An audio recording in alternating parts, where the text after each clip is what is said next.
Alright, so I'm actually running pretty low on battery life. I had recorded several sections of this video already, and the camera just wasn't properly recording them, so I couldn't play the original files on my computer, and it's a pain. And I think I remember now why I really didn't like doing, or why I stopped doing these videos in the first place, is that I kept running into that issue. The camera just doesn't want to cooperate. But before the battery dies, just have a quick look here at the Super Nintendo Classic. I'm just going to move this out of the way, and down here I actually have the console and one of the controllers. So this came with a console, 2 controllers, and what's really cool is, whoops, I'm still zoomed in here. Let me zoom out.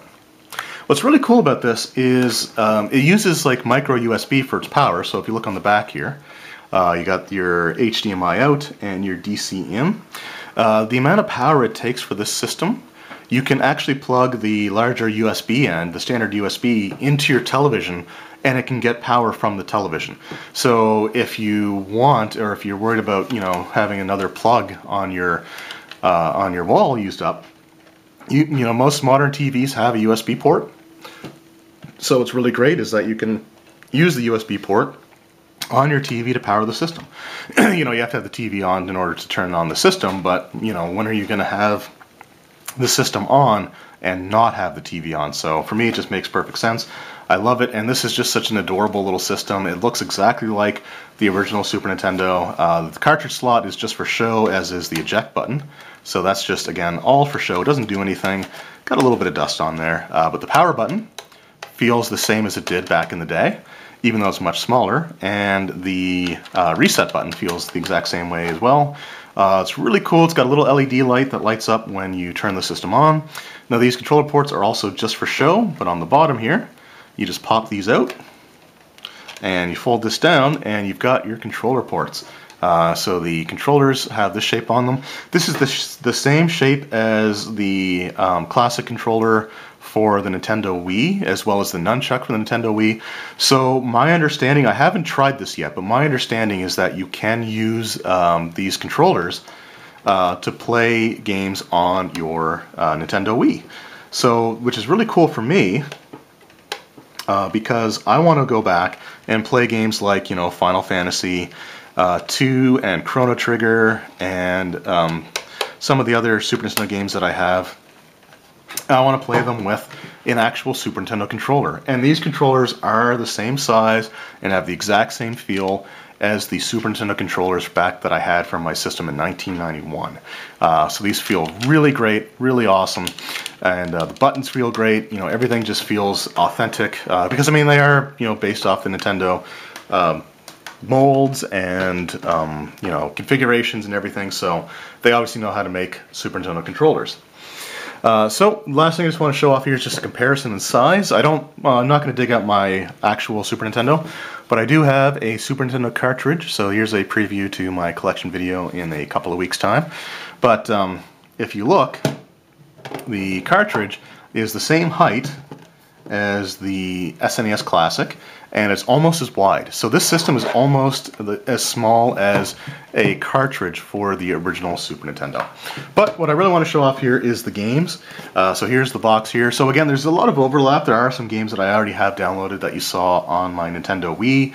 But at the same time, for the games that I didn't have, it still felt like it was worth it.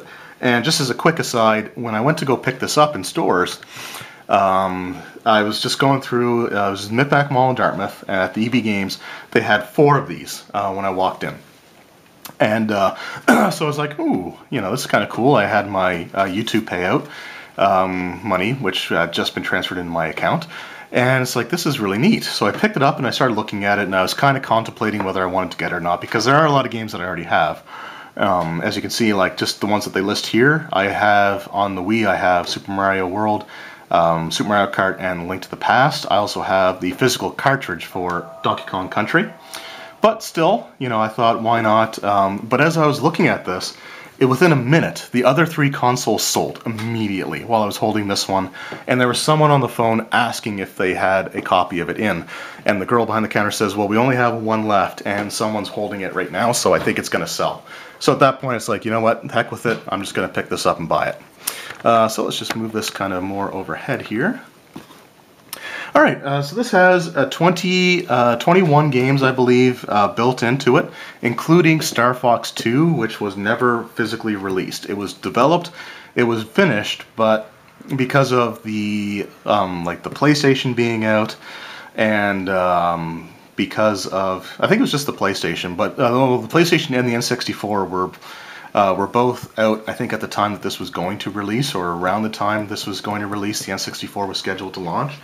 And this was a major game for a major franchise that Nintendo had created, and basically Miyamoto didn't feel that it was a good idea to have a graphically inferior game be released as a major title coming out for a system, which was a previous system by the time that they were going to release it. So they scrapped it, they canceled it, and they focused their attentions on Star Fox 64 instead. And so it kind of makes sense because, you know, again, it could make them sort of look like they're behind the times if they have this major release come out that just isn't going to look up to snuff, especially since it's a 3D game when your N64 was going to come out and the PlayStation was already out and had better looking games than the 16-bit Star Fox game. So again, it makes sense. It kind of sucks, but now you can play it here. I played through it and beat it on the easy mode. It is a lot of fun. It is a quick game. But I think the higher difficulty settings require you to do more things before you can go to the end. Like I said, there is some overlap, so I'll just address that first. So I already have on my Wii, I have Super Mario RPG, Super Mario World, Contra 3, Legend of Zelda: Link to the Past, Super Mario Kart, Final Fantasy 3, Super Metroid. I had the physical cartridge of Donkey Kong Country, but I didn't have an easy way to play it without having to dig out my Super Nintendo. And then I had Super Castlevania, which is down here, and Super Punch-Out. Now, I also technically have Kirby Superstar. I have that through the Kirby collection for the Nintendo Wii. But at the same time, it is a great game. But the games that I didn't have were... so Yoshi's Island, I did have the downloaded version on the Wii U, but it's a little bit different, and there are some graphical glitches that you kind of see when emulating it on the Wii U. So I wanted the authentic version of Super Mario World 2 Yoshi's Island, so that's on here.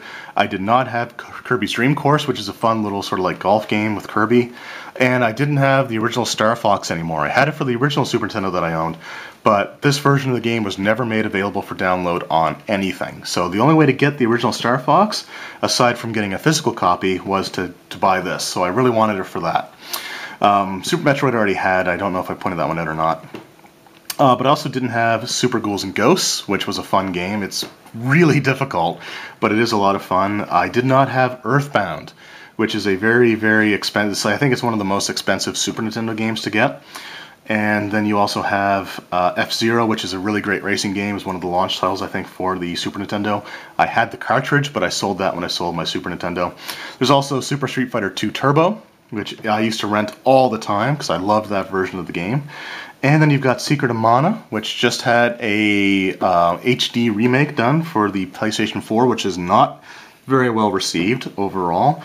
But this is the original Super Nintendo version, and Mega Man X. So the really awesome game, and you know, it's hard to turn this down. Again, if I hadn't have bought it, then it was going to go in like 2 seconds anyway. So it's a really, really cool system. Absolutely love it. I love the box. The box just really feels like the authentic Super Nintendo box that I used to have, only, you know, much, much smaller. So there's that, and last thing, just to go along with it, is I have the Playing with Superpower. This is the paperback book that came out as sort of a guide for all the games on the SNES Classic. There is a hardcover version that's over twice the price, but this is a cheaper version. It goes over some great details, some great information. It also gives you some speedrun tactics and tips and ideas if you want to try speedrunning some of these games, which is really cool. And it covers all the games that are in here. Talks a little bit about their history and the things that you can do, power-ups and a lot of things that are in here. Their legacy, so games that came out afterwards. Just, again, really, really cool book to have. And in the back it also does some like super fans, so it has some cosplayers, some artwork that was done by some people. So again, just a lot of really, really cool stuff. Video Games Live, which is something that I hope to be able to attend one of these days, because it's just such an awesome thing to hear, like these orchestras of SNES songs. And like I said, you got some cosplayers and some stuff like that in here as well. Just a really great book as well to go with the Super Nintendo Classic. So that concludes my downloaded titles, or my electronic titles, whatever you want to call them, for my video game collection. I hope you enjoyed the video, and like I said, be sure to come back next week. I'm going to go over all of my Xbox games, and then I'll do my Nintendo stuff after that. So I hope you enjoyed watching this sort of a trip down memory lane for me.